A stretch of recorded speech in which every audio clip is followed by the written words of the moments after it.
Hi, everyone. My name is Mary Crawford. I'm with Go Green Galloway, and I'd like to welcome you here this evening for our presentation of A Plastic Ocean, followed by a discussion from some local leaders with the Marine Mammal Stranding Center, Clean Ocean Action, and Surfrider. What you'll find out about tonight is the state of our oceans, and we're hoping it will inspire you to go out and do some work to help make it a better place to be. Go Green Galloway was recently awarded a grant from Sustainable Jersey and funded by PSE&G Foundation for a program we call Reduce, Reuse, Inspire. And the idea is to reduce the use of single-use plastics in our community and in our environment. So in addition to this screening tonight, we anticipate to have a few more speaker and movie series coming up. Also, we installed a water refill station at a local park at Patriot Lake here in Galloway, so you can refill your reusable water bottles and ditch plastic bottles. In addition, we'll be doing some programs with kids at all grade levels, from designing a reusable bag to working on a video to working on their science fair projects. So we have a lot going on with this grant. We're really thrilled to kick it off and get you started tonight. And I'm not going to talk too much more here. I'm just going to let you watch the film and enjoy the presentation after. So hang on and we'll get it started in just a second. The ocean to me is it's my church, it's my temple, it's my synagogue, it's my mosque, it's where I feel the most spiritual. It's where I go to work, where I go for my enjoyment, and where I go to think. And it's also the environment that challenges me more than any other environment that I know.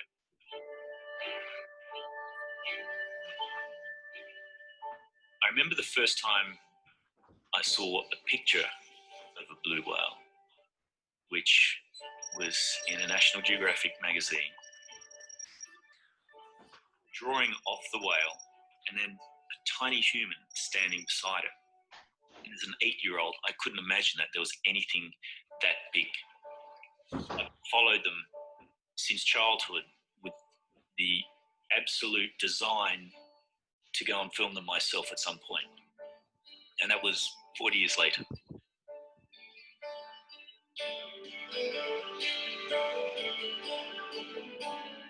We travelled up and down 50 miles off the coast for 2 weeks trying to get close to these animals. Oh, look. At 2 o'clock, and another flow 4, and it looks like he's going to fluke up and die. It's the first time that we believe that anyone has ever filmed a juvenile pygmy blue whale underwater.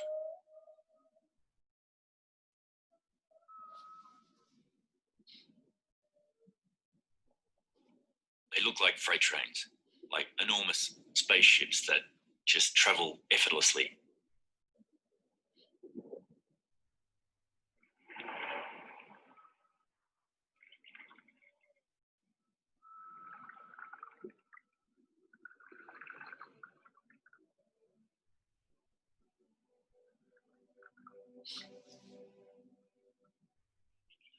What do you think it's from, Alex? Is it from a ship? We were in the Indian Ocean off the coast of Sri Lanka, where there hasn't been any commercial fishing because of the civil war. The beaches have been closed for up to 30 years. We thought this was a relatively pristine environment. This is all some of the rubbish that we found in the floating jetsam and flotsam in the ocean. Get Ben to go through it, but there's even a pack of unopened biscuits. You can see it's been there for some time. The mollusks that are growing off it, the crabs, there's a crab in there. Look. So quite extraordinary. Another one here. This is right in their environment. They take in hundreds of gallons of water, they express that water, and they feed off the krill and tiny fish.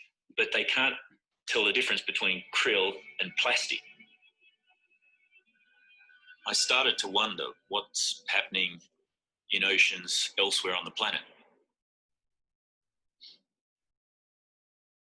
I didn't know that in the last 10 years, we've made more plastic than we did in the century before that. Half of those plastic products are considered disposable. But think about it. How can a disposable product be made of a material that's indestructible? Where does it go?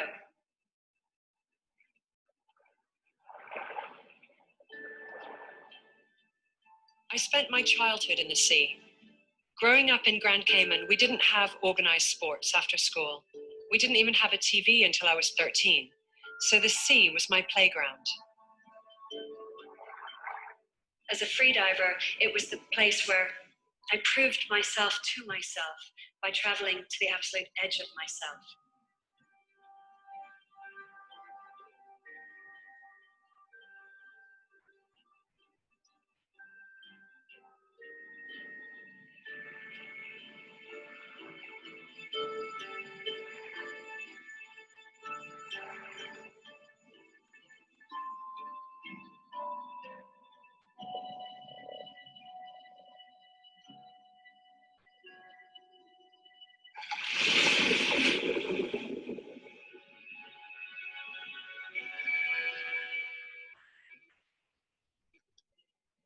"525 feet is beyond the crushing depth of Second World War submarines.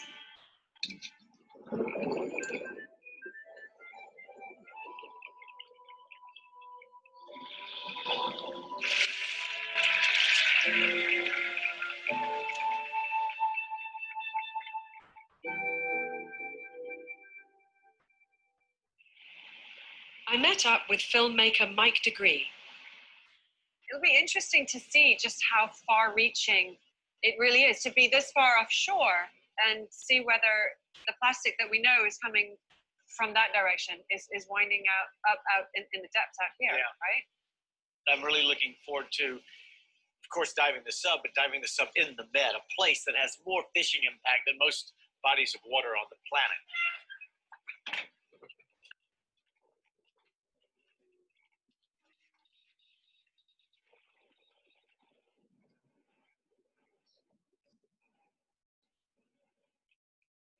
Mike, it's Tanya. Can you tell me what you're seeing down there?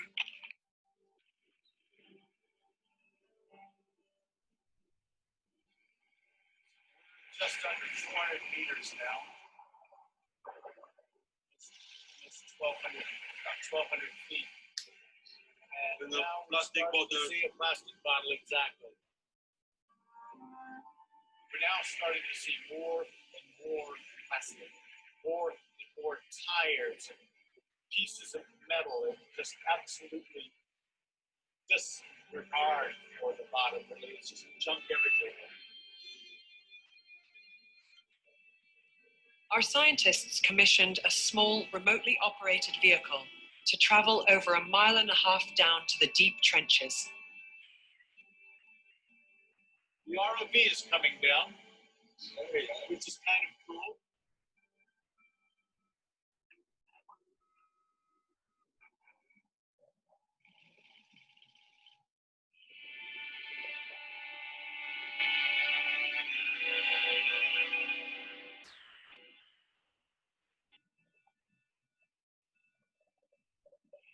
Here, where the daylight never reaches, the eddies and currents have collected scores of plastic bottles. This plastic could remain here forever.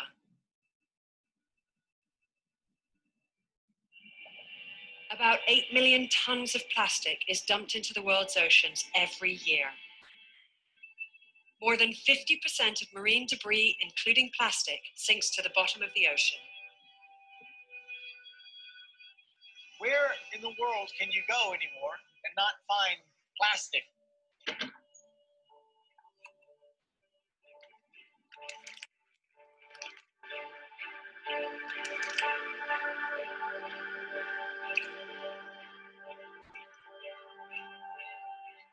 $63 billion gallons of oil are used every year just to supply the US with plastic water bottles. In this year alone, every single person on the planet will use and dispose about 300 pounds or 136 kilos of single-use plastic. Plastic is wonderful because it's durable. And plastic is terrible because it is durable.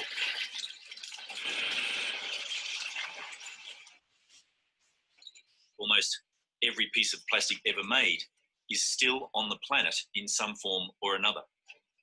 Plastic production globally this year is expected to be more than 300 million tonnes, half of which we'll use just once and then throw away. By 2050, when the population explodes to almost 10 billion people, it's expected that plastic production will triple. The problem with that is that today only a fraction of the plastic that we produce is recycled. The rest ends up in our environment, and it's coating our lands and our oceans like a disease.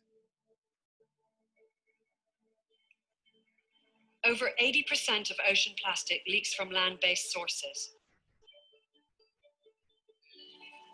Even if you don't live near the ocean, chances are your plastic garbage has found its way to the sea. Our oceans are driven by 5 major circular currents, or gyres. These are created by the Earth's rotation and the resulting predominant winds. Each continent is affected by these massive systems. They collect waste flowing from our rivers and coastlines, and over time, anything floating within the gyre will eventually move towards the center of the gyre.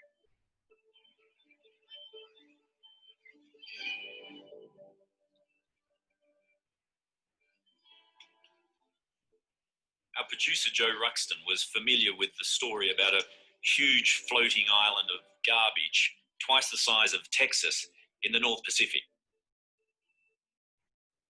Joe joined Dr. Andrea Neal and her team on an expedition to this great Pacific garbage patch. So we're deploying the Manatrol, and we're going to look for fine particulates and debris. This mesh here is 333 microns, which is in the size range of soil plankton. The Manatrol captures material on the surface. It will take anything the size of a pinhead or larger. Looking out over the vast expanse of clear, sparkling water, there is no plastic in sight.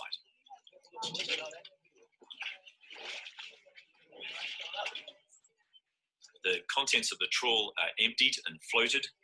The tiny pieces of plastic then reveal themselves to Joe and Dr. Neal.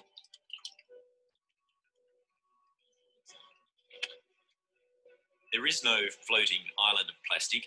What exists is far more insidious. What exists is a kind of plastic smog. These tiny pieces of plastic that are floating on the surface of the ocean come from larger pieces. Over time, the sun's ultraviolet light, ocean wave action, and salt break it up into smaller pieces called microplastics. Microplastics have rough, pitted surfaces. Waterborne chemicals from industry and agriculture stick to microplastics, making them toxic poison pills.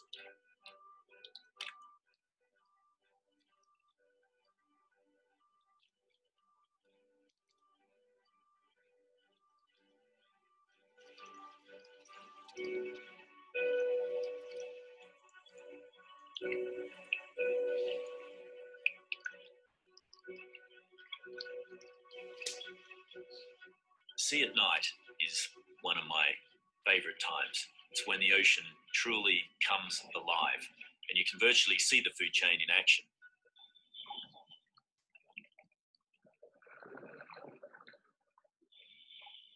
Zooplankton feed on phytoplankton, small fish feed on zooplankton, squid feed on small fish, and so it goes on, up and up the food chain.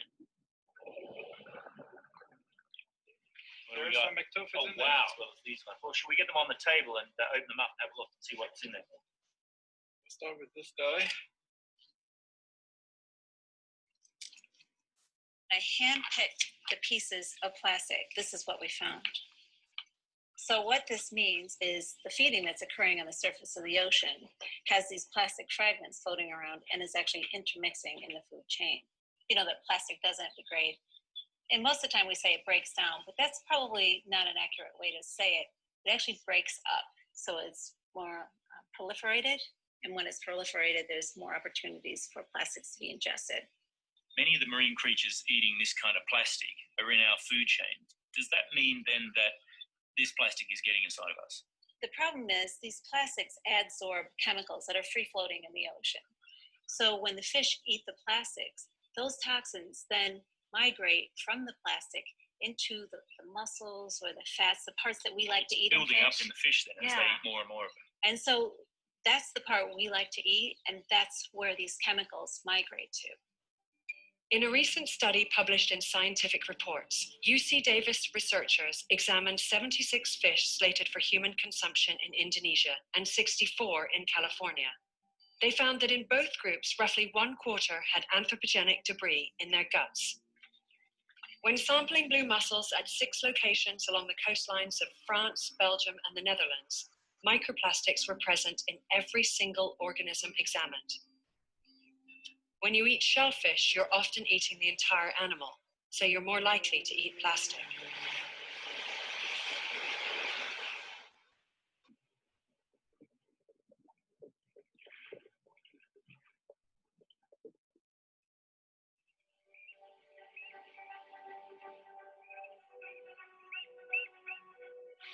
Lord Howe Island is a World Heritage Site and home to migratory seabirds like the shearwater. Seabirds are incredibly helpful because they act like an army of scientists. They travel thousands of miles across the ocean. They pick up plastic off the surface of the ocean. They bring it back to their rookeries where they feed it to their chicks. And that provides an incredible amount of scientific data in terms of where the plastic comes from, its distribution, and how it breaks up on the ocean surface. Dr. Jennifer Labers, she devoted her life to studying the plight of seabirds.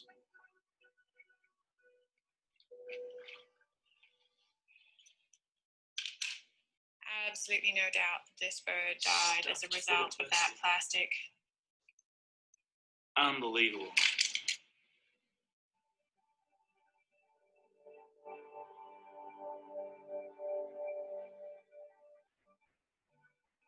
Jen, I counted 234 pieces of plastic out of that one bird. Is that a record? Not even close, unfortunately. So for the species, the record is 276 pieces of plastic inside of one 90-day-old chick. And that plastic, when we weighed it out, accounted for 15% of that bird's body mass. So that's a pretty scary statistic. If we translate that into human terms, it gets even worse. That would be equivalent to you and I having somewhere around 6 or 8 kilos of plastic inside of your stomach. It's equivalent to about 12 pizzas worth of food inside of your stomach. When animals eat plastic, they're also consuming the toxins attached to the plastic. Toxins pass into the bloodstream. There, they bioaccumulate in the fatty tissue and around the vital organs. When animals use the stored fat, the toxins circulate around the body, interfering with reproduction, metabolism, growth, kidney, and liver function. No one knows how much plastic has accumulated in the sea in the last 50 years, but one thing is sure, the pace has picked up. The world of plastics is present everywhere, yet this presence is but a premonition of a future world. Our children will see a bit of that world, and our grandchildren will not see the end of it.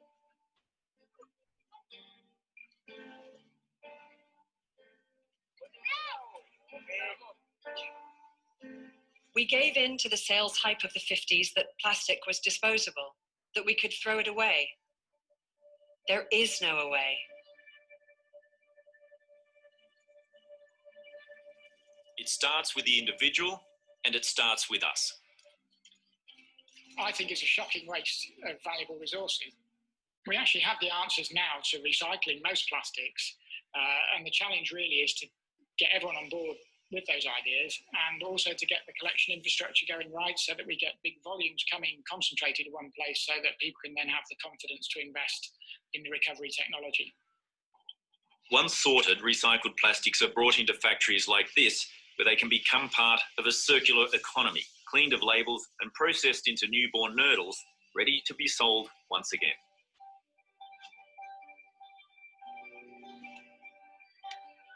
David Katz and Sean Frankson founded the Plastic Bank. They established a social plastic recycling system in Haiti that exchanges plastic for solar cell phone charging, sustainable cook stoves, and cash. Through the plastic bank, we make plastic waste a currency so the people in developing countries can earn an income while preventing plastic from entering the ocean.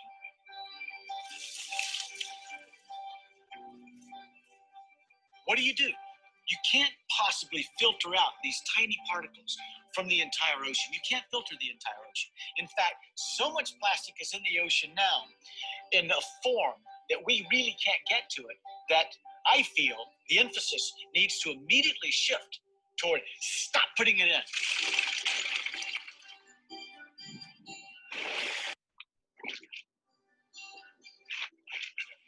We've treated the ocean as a place to throw things, dispose of things that we did not want close to where we thought we lived.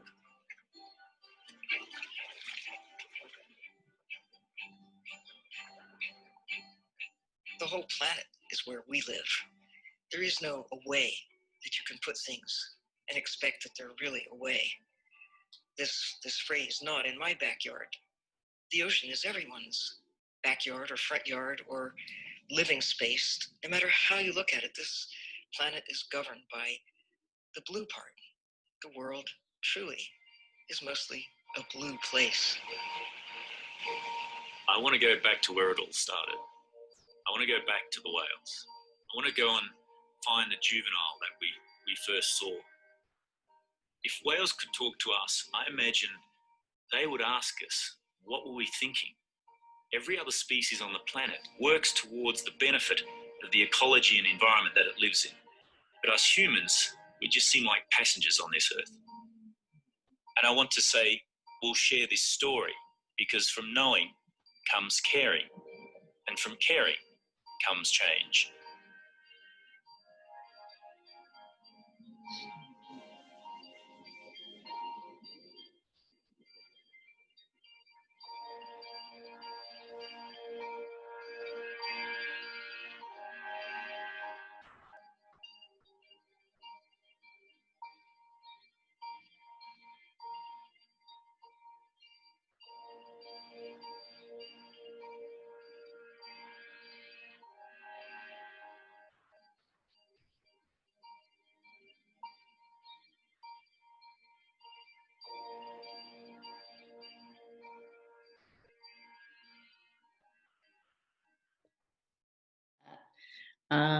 Couple of points I wanted to mention is what struck me about this was like, where in the world can you go when there's not plastic pollution anymore, right? And we went all the way down to the bottom of the ocean, miles down, and still saw it.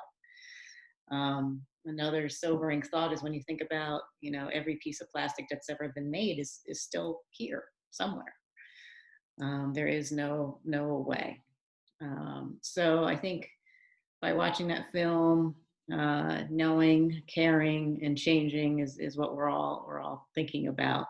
So I'd like to share with you some wonderful people we have in our area that can talk about what their organizations are doing, what they see, and how they're trying to make a difference. I'm going to introduce Michelle Pagel, who's coming on first. She's with the Marine Mammal Stranding Center. I'm going to let her tell you about that, and she has some things to share. So Michelle, you can take it away. Great, thank you so much for having us tonight. I'm going to share with you a PowerPoint that gives you an overview of the Marine Mammal Stranding Center and some of the things that we see. It was a very sobering movie, so I'm very glad that we shared that with everyone. Okay, can everyone see that okay? We good? Okay, great. So my name is Michelle Pagel. I'm the Education and Volunteer Coordinator at the Marine Mammal Stranding Center. I'm going to talk to you about our mission, which is rescue, rehabilitate, and release. So the Marine Mammal Stranding Center, we are the only authorized rescue, rehabilitation, and release facility for marine mammals and sea turtles in New Jersey. So that's a pretty large task for us. Something people don't realize is we are not funded by the government. There's no consistent government funding for the work that we do. So we rely very heavily on donations, fundraisers, gift shop revenue, and small grants to fund our work for the animals. And since 1978, we've responded to over 5,582 strandings of marine mammals and sea turtles. And that number was as of 2 days ago. So I'm going to take you on a little bit of a virtual tour of our facility. These are a lot of the areas that are not open to the public, so this is a great format in which to share them. So one of our buildings is the ICU, the intensive care unit, and just like its name suggests, it functions just like a human ICU, but for animals, for seals.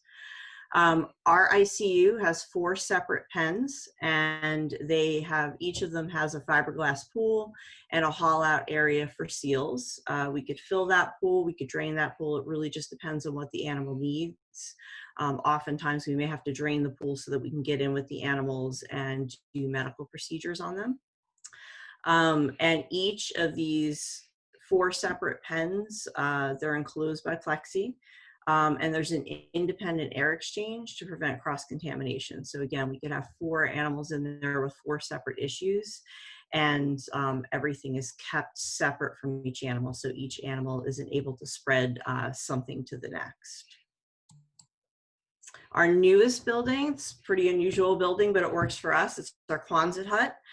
This actually replaces the large military tent that we had for many years. And it's a sturdy steel building on a concrete foundation. And it acts as an overflow area, also acts as an area where if we report to a stranding or report to a seal and realize that the seal just needs to be relocated, we could bring an animal here for a short period of time just to observe them to make sure they're okay to be released or relocated. So this area has 4 large tanks and 3 mid-sized tanks. Each of them can be filled independently or left dry. So again, if the animal is healthy enough to swim for a little, they could have water. Otherwise, we could leave it dry if for some medical reason, some treatment that we need to leave them dry.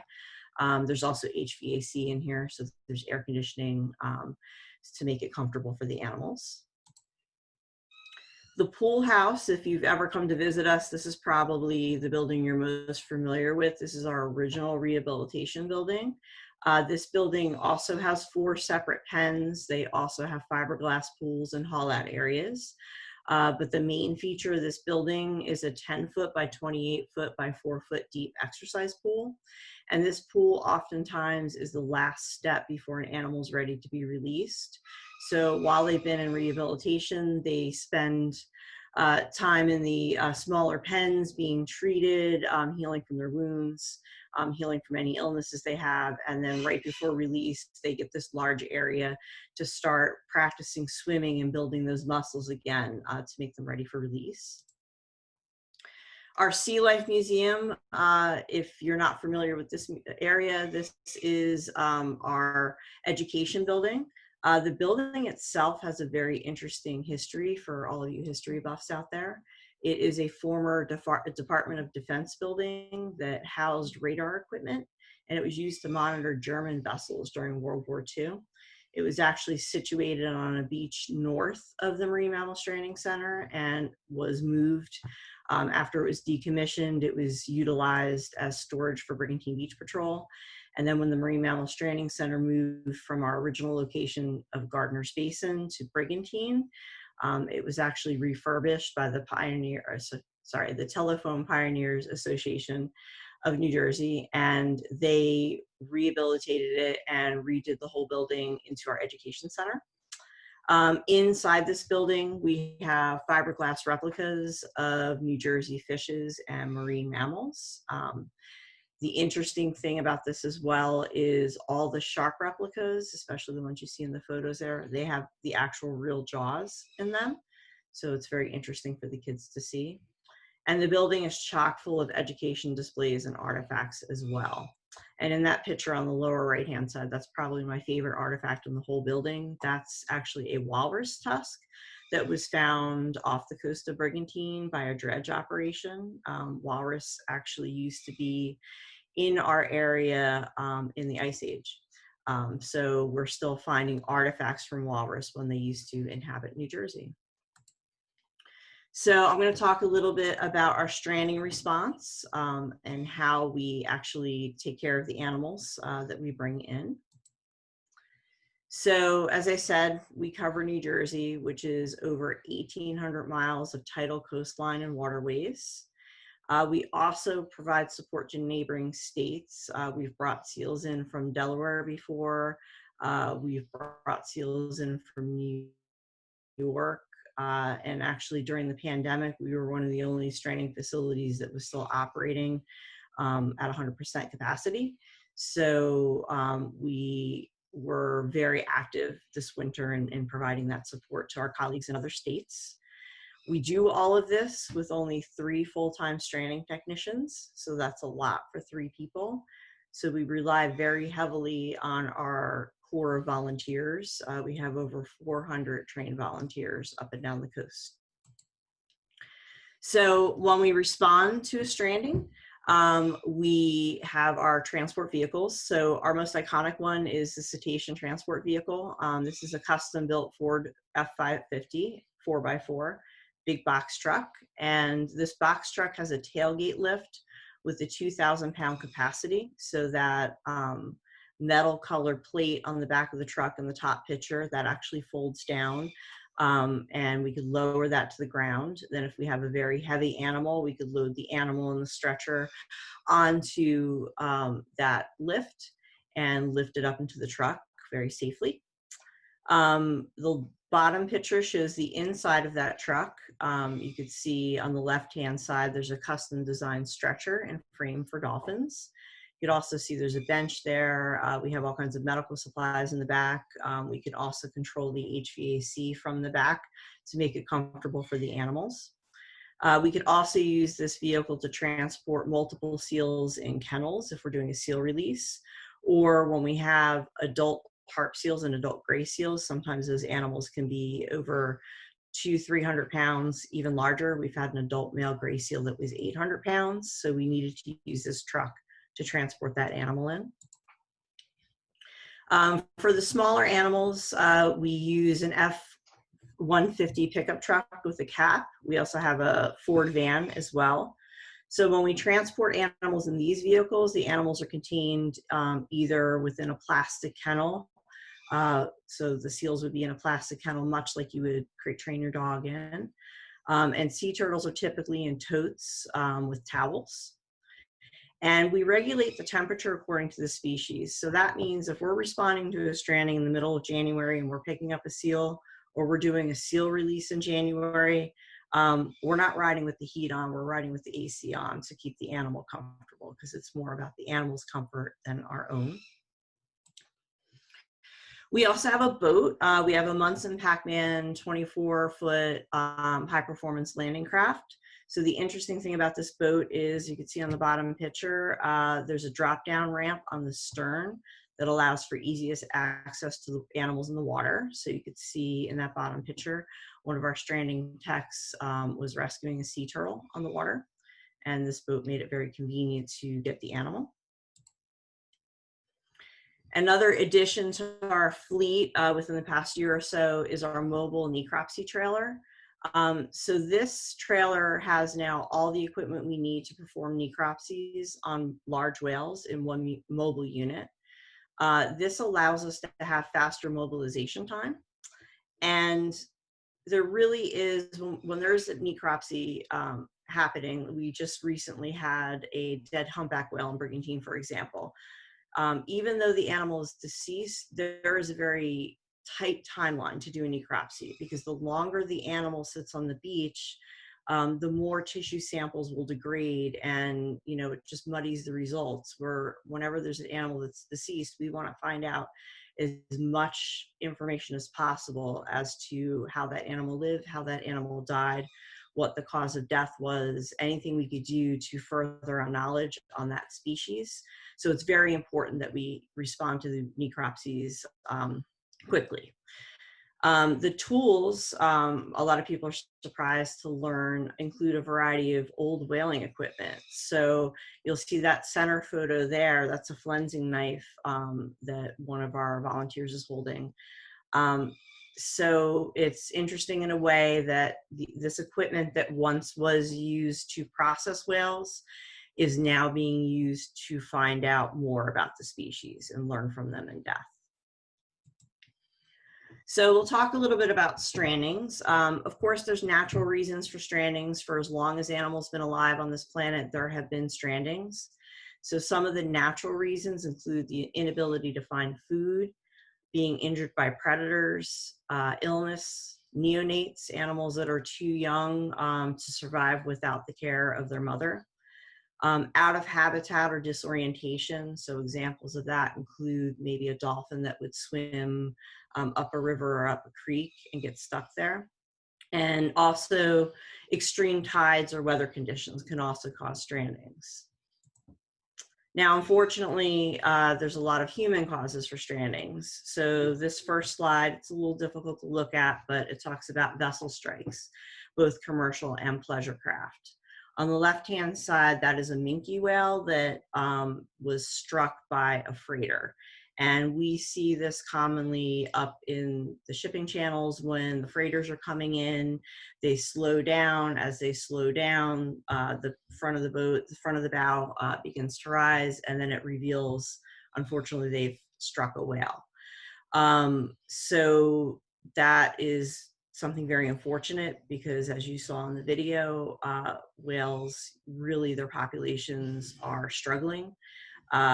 In fact, the northern right whale, we've had 2 off the coast in the Northeast that have been reported with entanglements, and there's only 400 of those animals in the population. So, you know, just one animal becoming entangled or becoming struck by a vessel is a very serious blow to that animal's population.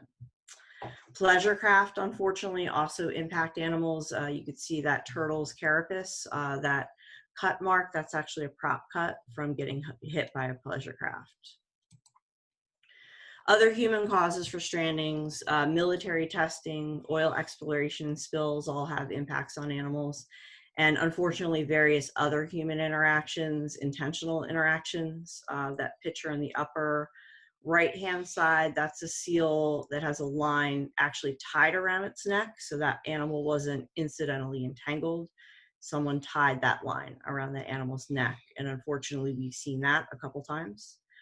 The bottom left-hand picture is a carcass of a sea turtle that had been shot, and on the right-hand side is a bullet that we found during a pilot whale necropsy. That animal had been shot at one point in its life.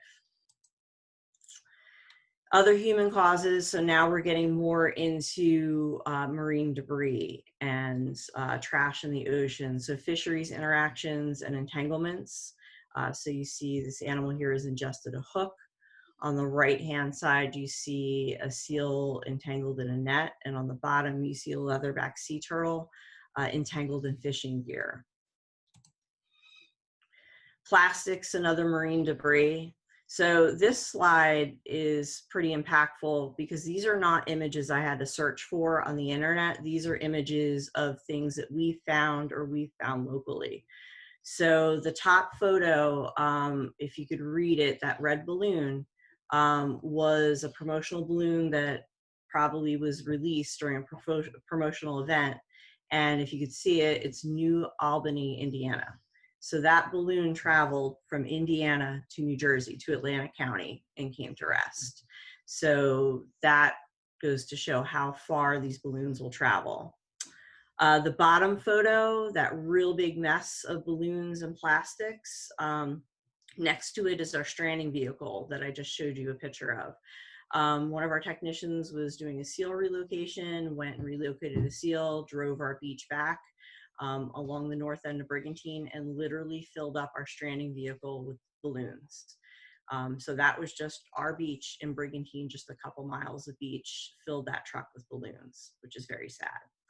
And on the left-hand side, that is a Mylar balloon that I recently found on our dock a couple months ago. It was entangled underneath our dock. I included this photo because those orange dots, see if I can use my cursor, that's not the balloon's color. That's actually live sponges growing on that balloon. So that balloon had to have been in our environment for quite some time to have live animals growing on them. So again, it just shows you that these items don't go away. So by all estimation, human actions, whether caused by accident or negligent, are responsible for approximately half of all strandings in the greater Atlantic region. So that is sad. But marine debris are a preventable problem. Marine debris impacts all the species that the Marine Mammal Stranding Center deals with. So we see entanglements, we see accidental ingestions, and also habitat destruction. This stuff lays around and destroys the habitat that these animals live in. So some impacts we've seen on patients. So seals, you saw in that video that we shared earlier, that poor monk seal entangled that, luckily was being cut free by a first responder. Seals have a natural curiosity. If a seal's hungry and there's a net and there's a fish or something entangled in it, that seal's going to go and try to steal that out of the net or out of the discarded fishing line. So unfortunately, we do see entanglements with seals quite a bit. And that monk seal, it's very sad because they're extremely endangered. They're the only tropical seal species, and they're very, very endangered. So to have, again, one of those animals become entangled in a net, thankfully it was released, but that's a huge impact on that population had that animal died. Whales and dolphins, we see entanglements in commercial fishing gear or evidence of entanglements. So an animal might strand for another reason, but you'll see scars from past entanglements. They'll also ingest plastics, even incidentally while they're feeding. And you saw with the microplastics, it's just so easy for an animal, a baleen whale that's feeding on krill, to take in all that microplastics while they're feeding. Sea turtles oftentimes will mistake items for food, especially plastic bags. That plastic bag undulating in the water, filled with water, really doesn't look much different to a jellyfish. And they'll also be impacted by entanglements as well. So our techs recently ran our entanglement stats from the animals that we've had over the years. So we've responded to 61 entangled animals. Out of those, 14 were seals, 18 were cetaceans, so whales and dolphins, and 29 were sea turtles. So again, you could see, some of the different ways that marine debris impact these animals. So some things you could do to help. It's very frustrating to see all these pictures and feel helpless, but there are things that you could do to help these animals. The big thing, find alternatives to balloons. Balloons are sort of an archaic way to celebrate now, and really science has proven that they impact so many animals and kill so many animals once they're released. So consider celebrating with bubbles or planting a tree to memorialize somebody rather than release balloons. Throwing away trash properly is very important. Fishing line and net recycling programs. So oftentimes you'll leave the beach and you'll see one of those great fishing line collection containers. Please utilize those. Leave the beach cleaner than you found it. This is something that we teach every child that goes through any of our programs at the Stranding Center. Anybody that comes to the museum, we implore them, please go to the beach, enjoy the beach, leave it cleaner than you found it. Don't only take out your own trash, challenge yourself and pick up more trash to get it out of the environment. Cutting up 6-pack rings, that's another big thing because those, again, are death traps for animals. Find ways to reduce your plastic consumption. If you don't buy it, if you don't bring it into your house, you're not going to have to worry about where to dispose of it. So don't buy it in the first place if you could possibly do that. Of course, using reusable bags is a direct impact to a lot of animals that mistake those bags for food, like sea turtles. And then explore eco-friendly products. They make shampoo bars now, so you don't have to throw away a plastic bottle. They make sugarcane packaging, so if you need a disposable storage thing, sugarcane packaging will break down in the environment in 90 days versus 400 days for plastic. And they make all sorts of cutlery out of those types of items as well. You could also help the animals by helping us, helping support the Marine Mammal Stranding Center. We have several different options. We do have a very popular Adopt a Seal program where for only $25, you could adopt one of our rescued and rehabilitated and released seals. You get a beautiful photo of that animal's release, its biography, and a certificate. They make a great gift, a great classroom project as well. We have 5 different levels of membership for the Marine Mammal Stranding Center, so you can check that out as well. A very simple, cost-free way of helping us is to follow and share our social media accounts. I'm sure a lot of the other nonprofits can attest to the way Facebook algorithms are. If you don't get a lot of shares and likes and reactions on your content, a lot of times it gets hidden on people's news feeds. So even if you just do nothing but share our posts, that's going to make us more visible to potential donors and really help us out. Of course, volunteers, we rely heavily on volunteers. We have all sorts of different volunteer duties, such as educating people in our museum or at festivals, assisting our stranding tech on strandings and in the pool house. And then legacy giving is also an option for the Marine Mammal Stranding Center as well. So I want to thank you for inviting us to this event. We really hope that you learned a lot about the impacts plastics and marine debris have on our wildlife in the ocean. And to find out more information about us, just visit our website, www.mmsc.org. Great, thank you, Michelle. Really appreciate it. We're going to let each of the speakers speak, and then we can do questions at the end.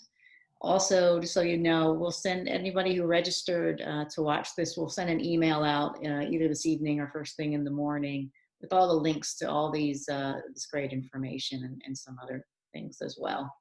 Next up, we have Danielle Plow from the Surfrider Foundation of South Jersey. Danielle, take it away. Hello, thank you for having us tonight, and thank you everybody for joining tonight. I'm going to share my screen. I was asked to navigate through the website so I can show you ways that you can take action. So let me share that first before I start. Great. So my name is Danielle Plow. I'm the chair of Surfrider Foundation South Jersey, or the South Jersey chapter. I also handle the communications, marketing, and development for the chapter.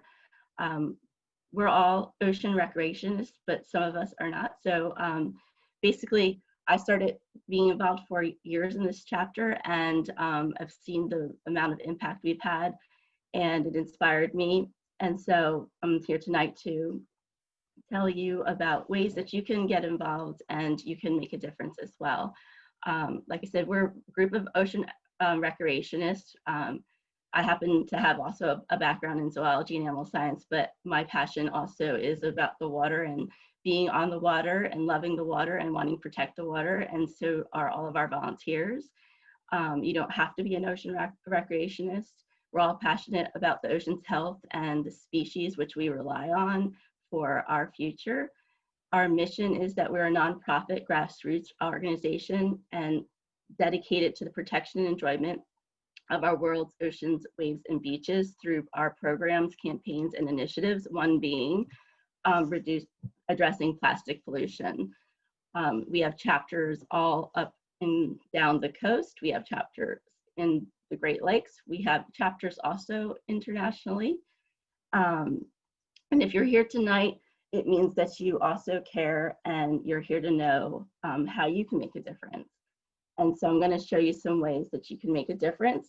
I'm just going to navigate through our website. So some of the program, here is our website. This is the homepage and our programs here. You can get involved and sign up. You'll receive our emails. You can also give, which is a membership or donations. And so I'm going to go over how to navigate. So our programs, we have, I'm going to start with our Ocean Friendly Restaurants program.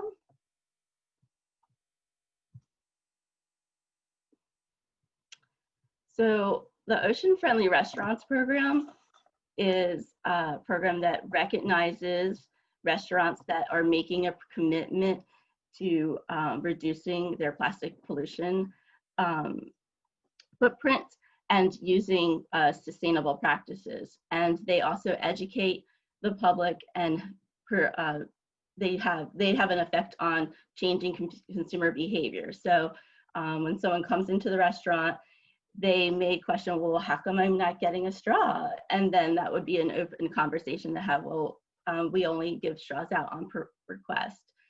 So, and the reason for that. So we have 19 OFRs, short for ocean-friendly restaurants.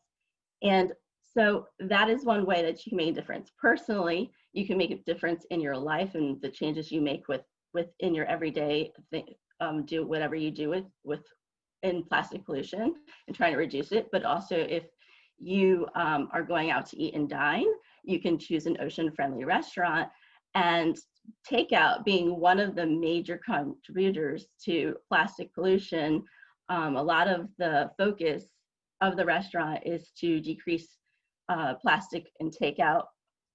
Right now, in times of COVID, there are guidelines that the restaurants have to follow now, and even so, the ocean-friendly restaurants are trying to still focus on how they can meet those guidelines and still reduce plastic pollution. So I'm just going to go over some of the things that ocean-friendly restaurants. If you have a favorite restaurant that you can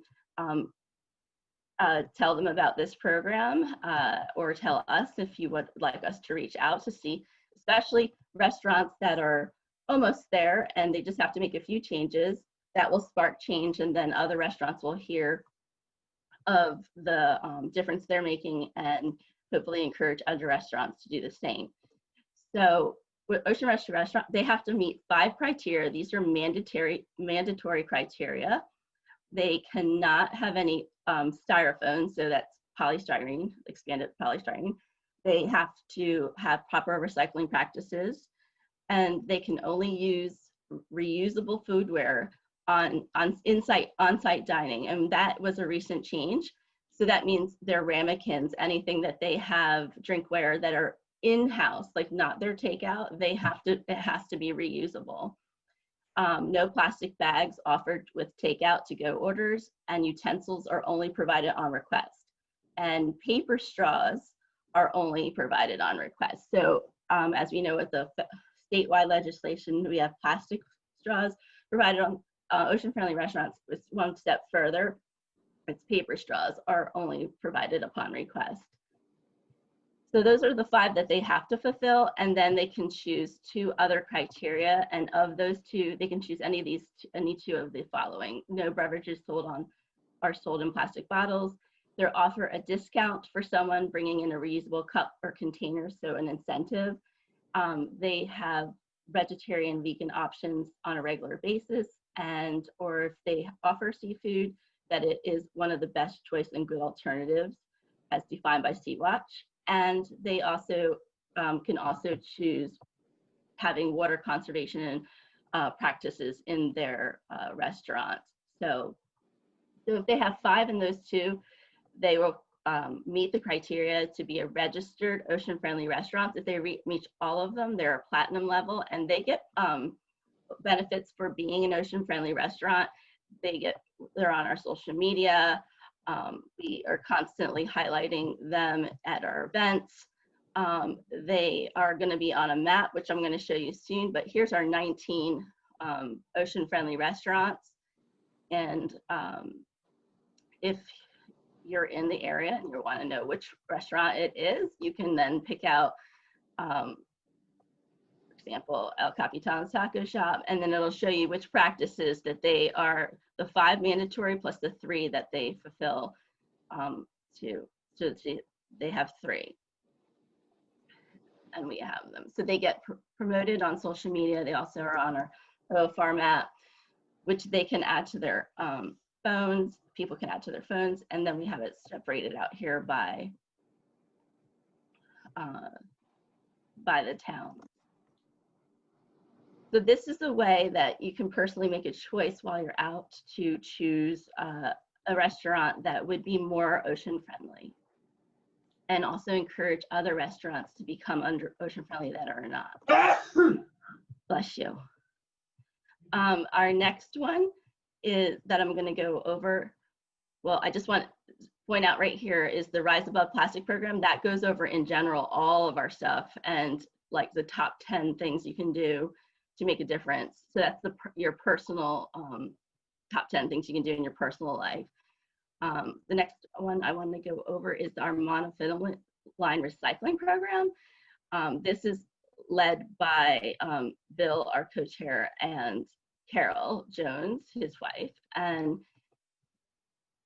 this is where we have about 60 locations of where, here's a map right here, where receptacles are put at very popular fishing areas and marinas.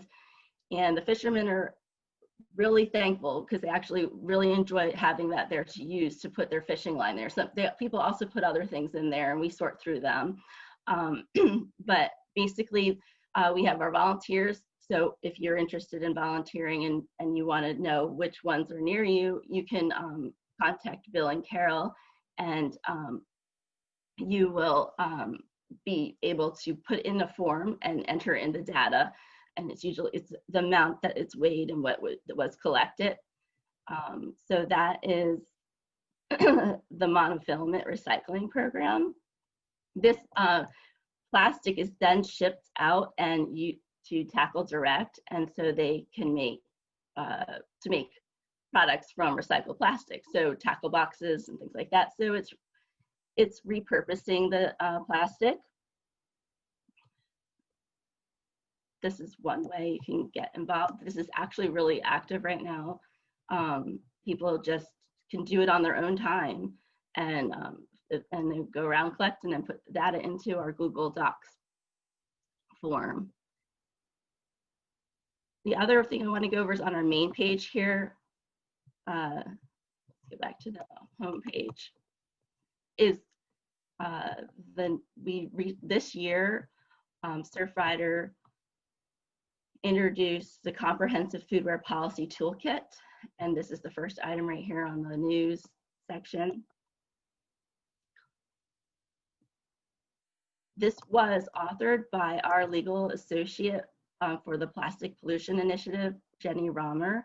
She was really actively, she's involved with the New York ban on plastic bags. She was a main person for that, authoring that bill. She also is the federal Break Free from Pollution Act that was introduced. She was very involved in the legal language of that bill as well. So she put this together. This is involving the next generation of plastic pollution bills. So right now, most of our bills are bans, like simple bans on plastic straws and takeout items, but this is getting a little bit further. The focus of this is to start, like, so say New Jersey passes the statewide bill that is currently on the governor's desk right now. This is to take it one step, to take it further. It focuses on reusables. So key takeaways from the toolkit. So this toolkit is used to help pass local legislation and eventually statewide legislation to encourage reusables through mandates and surcharges on beverage cups and food containers. Make accessories available only on, so that's if someone has a bowl and they're bringing, you're gonna have a mandate that says you have a fee on it if you don't use a reusable. Make accessories available only upon requests of straws, utensils, and condiments, which we are already doing with our Ocean Friendly Restaurants program, but this would be at the level of this, not just our Ocean Friendly, this is all restaurants in the state. Ban the worst materials like expanded polystyrene, which is styrofoam, PFAS in foodware and food packaging, commonly littered plastic items. And requiring reusable foodware for dine-in meals, which is the main game changer, which is also our Ocean Friendly Restaurants program do. So it's basically taking a lot of key features of our OFRs, but also other things, which is the requiring through mandates and surcharges reusables. So if you click here, it will bring up the foodware policy. I brought it up already so that I can, let me just, this is what, hold on.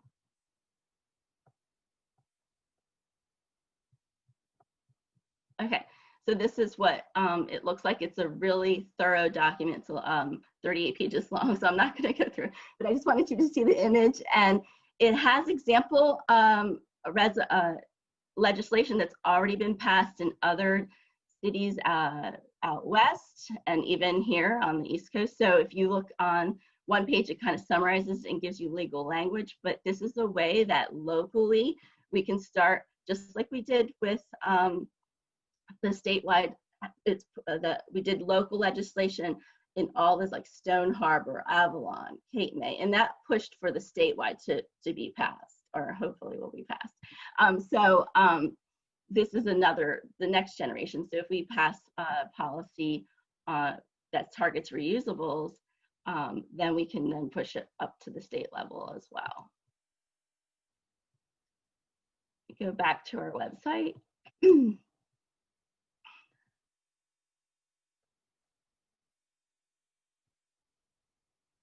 And then I wanted to bring up right here, this is a really good page right here. So take action. This switch, you can do this as soon as you get off tonight.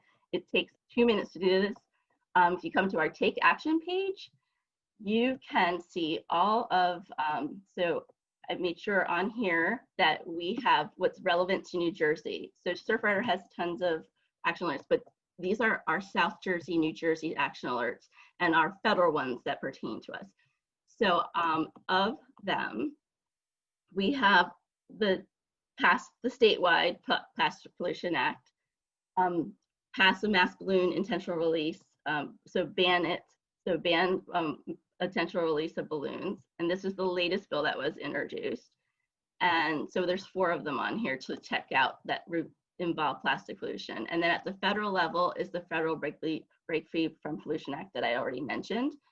And then this is a new one that was just introduced this past week, is the Plastic Pellet Free Waters Act, which addresses microplastics. So it's reducing microplastic pellet pollution on our beaches.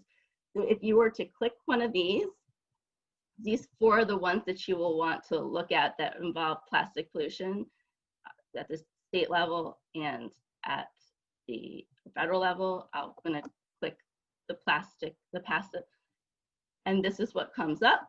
And basically you just fill in your information. It will then know from your information and your zip code who your elected officials are. A letter will pop up, which is it's already automatically generated letter that's going to go to them. You have the option to edit it if you want to add anything else you want to say to that letter, and then send it off. As you see, we already have 2,800 people that signed for this week. You go back to, and that's the same with all of them. There we go. So all these 4, if you click on them, they all look the same, and you enter your information in, and boom, boom, boom, you're contacting and urging your elected officials to pass legislation that targets plastic pollution. Also, so go back to the main page again on the news section. That was a federal bill for the microplastics. If you scroll down, we have solo beach cleanups that you can do. I'm gonna click on that. And so it also can be a solo cleanup. It doesn't have to be on the beach. So this is a way right now that you can, anytime if you collect and you're doing it on your own, or you want to do it with your family, it doesn't have to be solo. It could be in your bubble, people that your bubble, or friends. You can come here and download a beach cleanup card. And when you do that, it'll come up. I'm going to show you later what that looks like from a sample solo beach cleanup.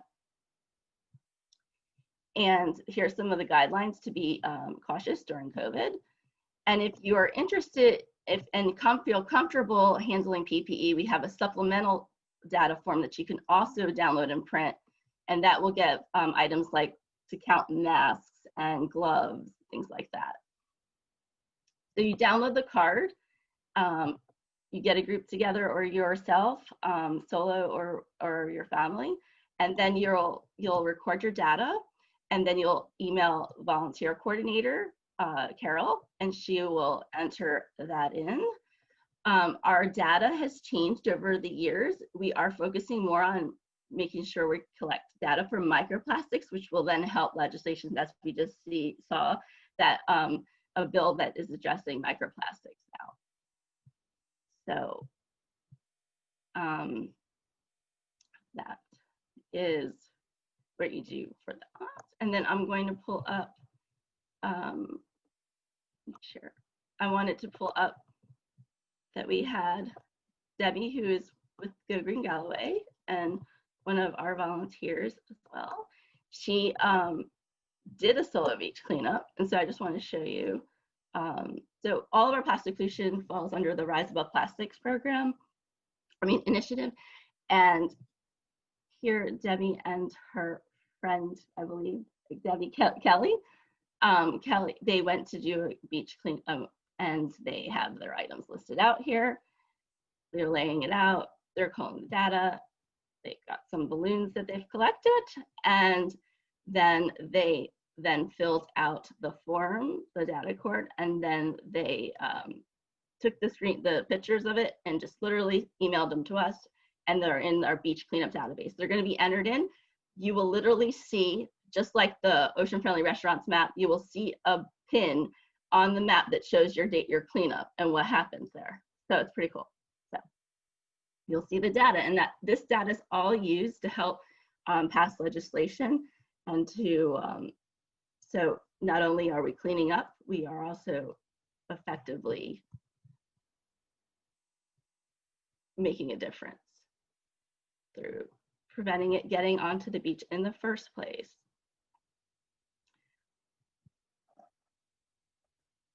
So that's all I have for here. And so they're going to be sending out a link of all this information, and then you guys can take action and get involved and do cleanups and all the things that were mentioned. So thank you. Thanks, Danielle. Appreciate that. All right, and last but not least, we have Kari Martin from Clean Ocean Action. She can talk about her program and the big program that's coming up Saturday. Go ahead, Kari. Could everybody see that? Give me a thumbs up. Okay, great. Thank you so much for inviting Clean Ocean Action and having me here tonight, and for all of you for joining us at home to learn more of how you could help. A lot of what the benefit of going last is a lot of what was said. I'll just breeze over, but add a little bit of tidbits, Clean Ocean Action style. And I really hope you learn a lot from all of our presentations and take individual action. And we'll talk about that, after we move on. So I'm going to talk about sweeping to success, feet on the beach, hands in the sand, stop ocean pollution. I'm the advocacy campaign manager for Clean Ocean Action. Just Clean Ocean Action, we're a nonprofit organization, and we are based in Long Branch. We just moved there last year from years at Sandy Hook. And we work primarily on what's in our name, Clean Ocean Action. We work on water quality issues related to the ocean, specifically the waters in the New York, New Jersey Bight, between Long Island on the South Shore and the coast of New Jersey down to past you guys in Cape May. We are a coalition, a grassroots coalition. We're organized, educated, and motivated force of different groups and user groups and people that are interested in a clean ocean. And we engage them in actions using research and policy and action to move forward. Some of the issues we work on are similar to those of Surfrider. We work usually on a lot of these issues together, as well as other environmental organizations in New Jersey and beyond. We worked primarily, we were founded in 1984 when there were 8 ocean dump sites right off the coast of New Jersey. And we worked to stop every single one of those dump sites and to close them, which happened in the year 2000. So fairly recently, but a big undertaking for when Cindy Ziff, our current executive director, started the organization in 1984. We worked on offshore energy development issues, specifically oil and gas, liquefied natural gas terminals that are proposed offshore, as well as renewable energy, which are now being proposed for off the coast of New Jersey. Water quality issues being stormwater. We do we monitor beach water quality reports from the state and the counties. We do our own water quality monitoring in the Monmouth County area of the Navesink and Shrewsbury rivers. We work on marine debris issues as well as climate change, because a lot of pollution and impacts from climate change can really affect our coastlines and our well-being along the coast. So a lot of issues, pretty much anything that will affect water quality in our coastal waters, we will work on it and work as a coalition. Programs, many of you may be familiar with student summits, where we have middle school students get to the beach, except for COVID times where we have to do it virtual, but get their feet in the sand and hands in the sand to learn more about the ocean. Campaigns, actions, presentations, just like this one, to people of all ages who can make a difference.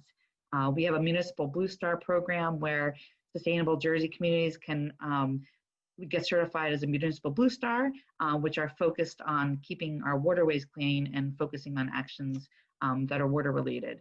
And of course, our beach sweeps, which is one of the longest running cleanups of its kind. So I will talk to you a little bit about tonight because it's very timely. We'll be having one this weekend. Just to go over some of the common things that we see everywhere, visible signs of pollution. Litter is everywhere, from the parking lots to the beaches, to driveways, roadways, pretty much like in the video you've seen, it's in the depths of the ocean. It's everywhere where you go. Some people think it's so common they don't really see it. And those of us that, like us, it's a constant source of stress and despair. But these are some of the visuals. Storm drains bring a lot of this pollution right to our waterways. In much of New Jersey, these storm drains do not have filters. They don't get sent to treatment plants. So anything that falls on these on these surfaces or is thrown on these surfaces gets right to the ocean and our coastal waterways to be added to the whole one ocean. As we saw in the video, there's the plastics. Some of the most insidious kinds are the tiny microplastics, and those are from some microplastics research that we have staff doing at Clean Ocean Action, some photos of some tiny bits of plastic.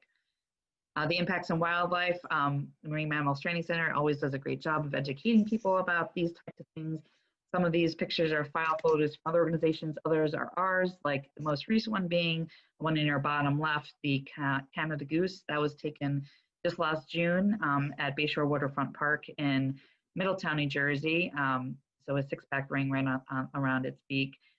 So bags, fishing line, fishing gear, bits and pieces of plastic are all impacting wildlife in many different ways, balloons and so forth. So these are difficult pictures to look at, but they're really impactful, and hopefully people are remembering how this is impacting, how our litter is impacting marine life.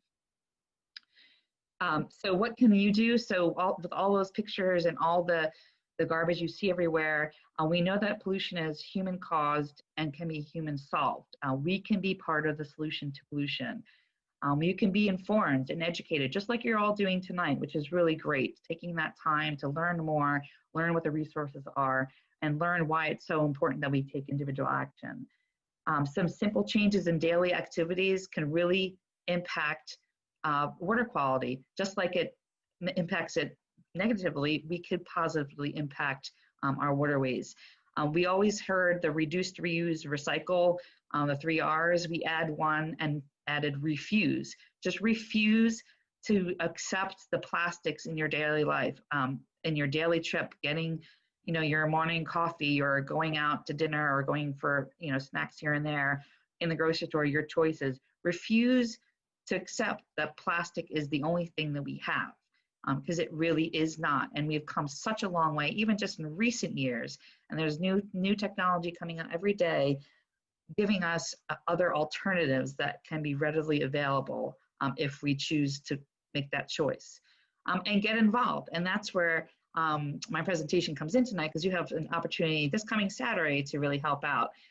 So that is our beach sweeps, and our beach sweeps started in 1985. We're celebrating 35 years this year, which is really exciting. We were not able to do a spring cleanup because of COVID, but we managed to figure out how best we can protect everyone, the safety of our volunteers, the safety of our beach captains and the publics for doing a cleanup.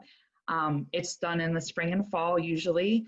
The goal is to reduce and eliminate the sources of litter that we're finding on our beaches. It grew from 75 volunteers at one site, Sandy Hook, in 1985, to over 10,000 volunteers at 62 sites in 53 municipalities last year. And since 1985, over 7 million pieces of debris have been removed by over 144,000 volunteers. And these are all volunteers. They donate their time, go out on a Saturday morning and pick up litter, and also record the information. So much like the Surfrider Foundation, we've had a data card for many years. It started with a few things on there. I think there was 10 things, and people were assigned different debris to pick up. So now everybody gets to pick up everything and write everything down, because the data really is evidence. It's a snapshot of evidence, but it's a snapshot of evidence that's really impactful in terms of the numbers, and the sheer numbers of the amount of debris we pick up are really, really amazing.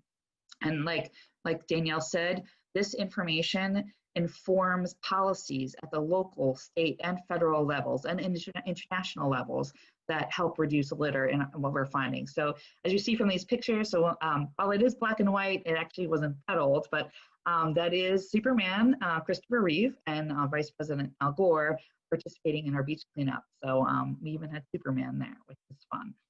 Beach sweeps trivia. So just to go over some of the data, so we do pick up and write down everything. There's our tally card at the top right. We change it based on trends, what we're finding. I know that there was maybe an early question about the e-cigarettes and the cartridges and things like that. So while that has not been added to our card, we have been finding more and more of it. And we have been changing things. We take things off when we know it's not something that we've historically found. We've added this year PPE, just like Surfrider. So on the back of our card, you can note what kind of personal protective equipment you find on our beaches. And then we have in our report, our last report was for 2019. That includes spring and fall numbers. And I'll go over some of those tonight. So we had the debris, not surprisingly, 83%, more than 83% of the debris found during our 2019 cleanups were made of plastic or foam plastic. We had a record number of plastic pieces, over 95,000, which is an increase from 2018 of 26%. We have something called the Dirty Dozen, where it's the top 12 items that we find during our beach cleanup, and a record 93.5% were made of plastic. So really, you can tell that we use a lot of plastics. It lasts a long time. It's really prevalent and a plastic plague on our waterways. We also have something fun. While everything should be considered ridiculous that's found on our beaches, we have the roster of the ridiculous, where we outline and list some of the really ridiculous items we're finding on our beaches. And then last year, we did have someone find a diamond engagement ring that was returned to the owner who had lost it 3 years ago. So it's really some interesting beach streets trivia and facts. And just here's some visuals for you to show you the pie chart shows the total plastic count for the items picked up during the cleanups, 83.19%. The rest are glass, rubber, metal, paper, wood, and cloth, all in the following percentages.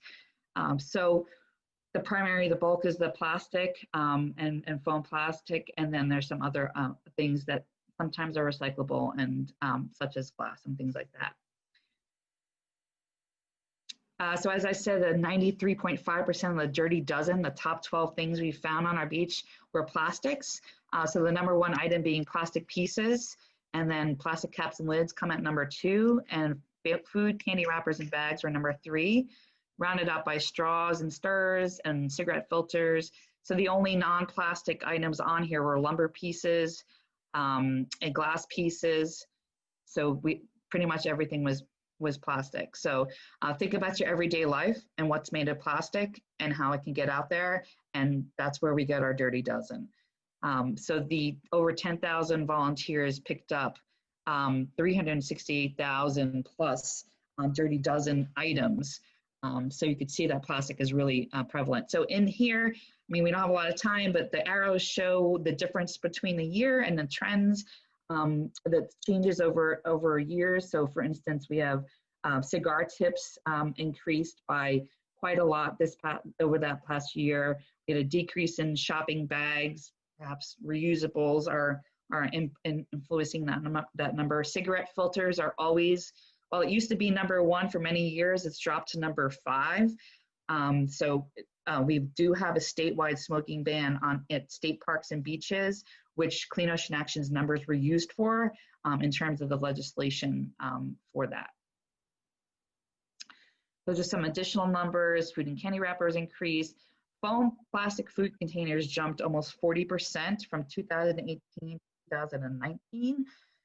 So a lot of different changes in the way we package our foods or get takeout, and I'm sure we could probably expect some higher numbers this year because of the takeout culture that we've gotten because of COVID. So what can you do now? Besides just leaving footprints in the sand, is what I always say, leave footprints behind, and wherever you are, whether a beach or everywhere else. You can join us for the beach sweeps this coming Saturday from 9 to 12:30. We have about 50 sites. All of our information is on our website. Registration is required for individuals and groups, primarily because we have a waiver due to COVID. We want to keep people safe. We want people to read the information about participating. You could register on our website. We have the guidelines just right on our website. I'll just click here, and you can see what to do before the sweeps, the day of the beach sweeps. I won't go through all these in the interest of time, and some general questions that you can check out when you're there. And then we also have, so how to participate in a nutshell. I know we're losing time here. You can look at the list of beach sweep sites on our website, and you could register right from that site. You will be asked to choose a check-in time. It could be 9 or 10. We're kind of making people pick that time. It normally starts at 9, but you could pick a 10 o'clock entry so not everybody's coming at one time and we socially distance. And we also ask you to bring a bucket. So we limit the amount of plastic bags we need to put the stuff in. So if you have a good bucket at home, bring it, and we'll have a big bucket brigade. Bring and wear face coverings and gloves. Dress for the weather. It is rain or shine. Be respectful of your surroundings because we're obviously trying to protect marine life and wildlife and our beaches. So the sweep sites, let me just go to there quickly. Let's see, down in South Jersey, we have Atlantic County sites, Brigantine, Longport, and Ventnor. I know I spoke to a couple people in Go Green saying they'll be attending the Brigantine site. So those 3 sites are available to you to register for, and each person has to register. So if you have a family, you have to put each one of their names in to sign. We have Longport, Ventnor, and we have Cape May County sites, Avalon, Cape May, a couple in Cape May, North Wildwood, Stone Harbor Villas, and Wildwood Crest. So it's statewide. We have sites all the way up to Monmouth County, Bergen County, Essex County. So it's not just ocean coast, it's the waterways that feed into our coastal waterways in the ocean. So if you have friends, make sure you tell them about going out to a site. Just quickly, because it was touched upon earlier, so this information that we get from our data from our beach sweeps are really important to show the need for local, state, and federal actions to limit litter and reduce sources of litter. There are I think there's over 57 municipalities now that have passed single-use waste reduction ordinances, and those would still stay into effect until the statewide bill goes into effect if the governor signs it. And you go to our website on our homepage, and you can click a link to also send a message to the governor to urge him to sign the bill. And we also are working on the federal bills with our colleagues, environmental colleagues.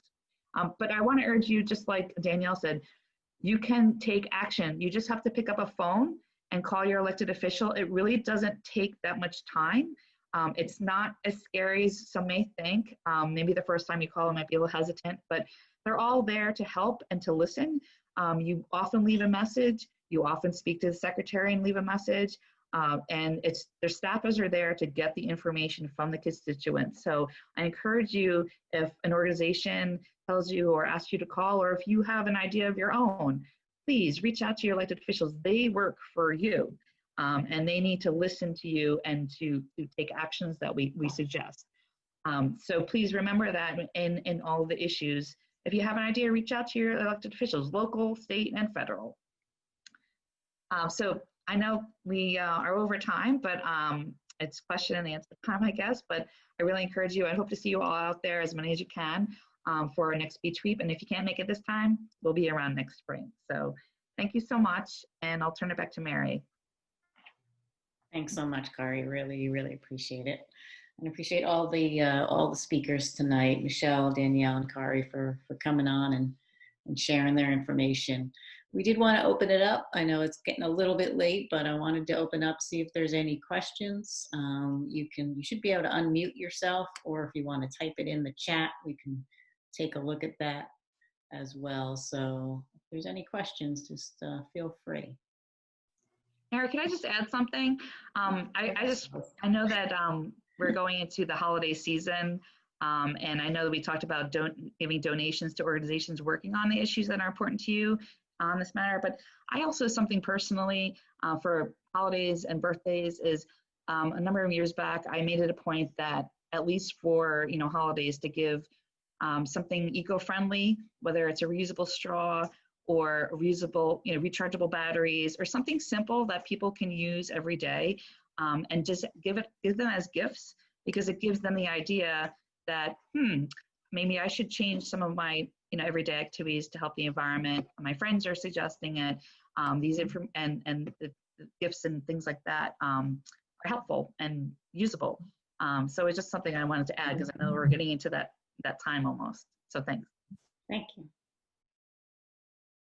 Any questions out there?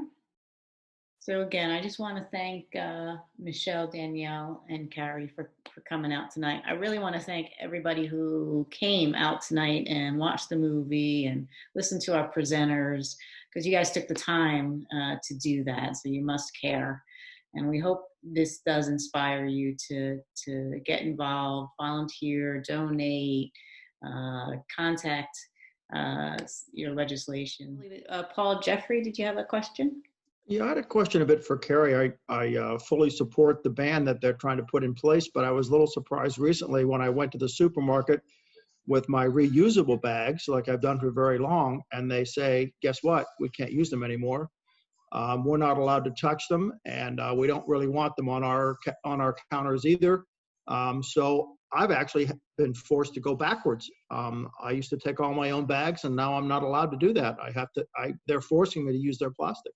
So I'm a little concerned of what are we going to do when we put this ban in place and we we just take everything out with no bags, I guess. Yeah, I hear and feel your pain.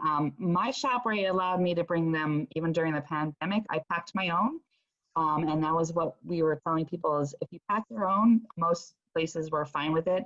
I know there were some places that had signs saying you couldn't bring them in. The current research that is out there shows that COVID, the virus, doesn't last as long on complex surfaces like cotton and other types of, actual reusable materials. They actually can last longer on plastic, the virus. So there is, as we all know, it was a shock to all of us to learn about this virus, and it's been a scramble to learn, exactly how it gets transmitted and so forth. But the current research out there suggests that it lasts longer on plastic than it does on the cloth. So again, a lot of misinformation. We didn't know also. I think most places have come around a bit, but what we do recommend is if you are able, bring your bags and offer to pack yourself, because really then it limits the amount of touching of the cashier, on those on the items that you're purchasing. So it's frustrating. And to think about this bill, if it gets signed by the governor, it will not go into effect until 18 months from now. So hopefully in 18 months from now, we will have more of a handle on this virus and understand more about it and have other guidelines in place to protect us from it and be able to stay a sustainable life with that in mind. So sorry you had to go backwards. A lot of people have, but I love that you still have them at the ready. Keep them in your car. Try to use them, and maybe I could share information with Go Green Galloway. Maybe they could circulate it for the latest studies. That maybe you could bring it to your local grocery store and say, this is the data right now. There's no reason why there is no data that says that reusables are more dangerous than other materials.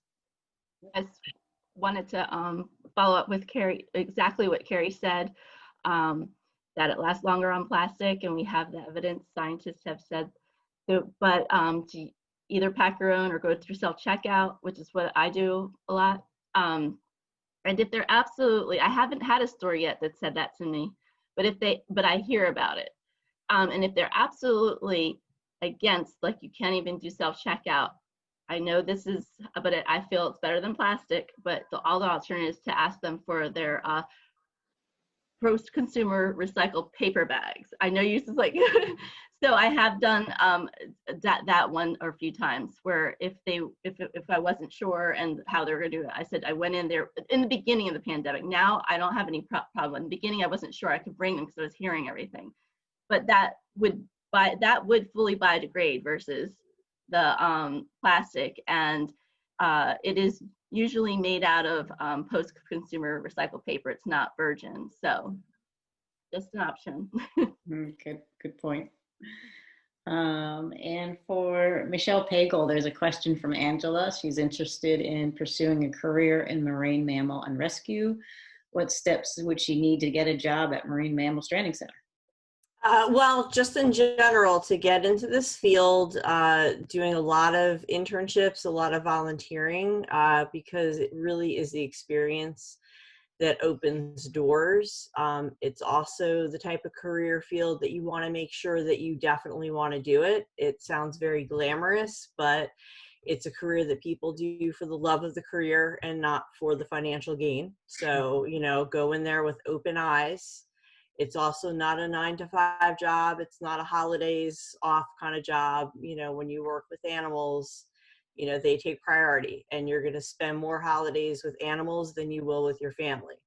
So my advice would be, go to school and try to do as many internships and volunteering as you can to make yourself stand out from the pack, because it's very competitive. Even, honestly, we just are wrapping up some of our interview process and screening for our internships, and we'll get hundreds of applications just for internships or just for volunteering. So try to get as much experience as possible. Great, thank you. Any other questions out there?